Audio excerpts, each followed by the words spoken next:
आज सकाळी स्विमिंग खूप लवकर आवरलं. आज खूप महत्त्वाचं काम होतं.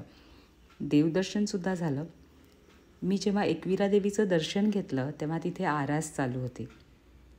देवीची मूर्ती खूप सुंदर दिसत होती. आल्यानंतर सडा रांगोळी आवरली आणि मग आज एक प्रोफेशनल फोटोशूट झाला. तुम्हा सगळ्यांना माहितीच आहे की आपले 2 यूट्यूब चॅनल आहेत, एक वेज ऑथेंटिक आणि एक स्मिथ ऑरा.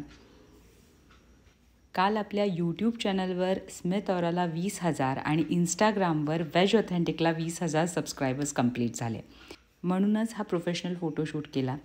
या स्टुडिओमध्ये भन्नाट ऑफर्स आहेत ज्या मी तुम्हाला उद्याच्या रीलमध्ये सांगणार आहे. घरी आल्यानंतर काम काय चुकलेलं नसतं. आज रविवार स्पेशल मसाले भात, मठ्ठा आणि कोशिंबीर बनवली. मला आणि धीरजना मसाले भात खूप आवडतो. तुमच्यापैकी असे किती जण आहेत ज्यांना मसाले भात किंवा वांगी भात आवडतो मला कमेंट बॉक्समध्ये सांगा.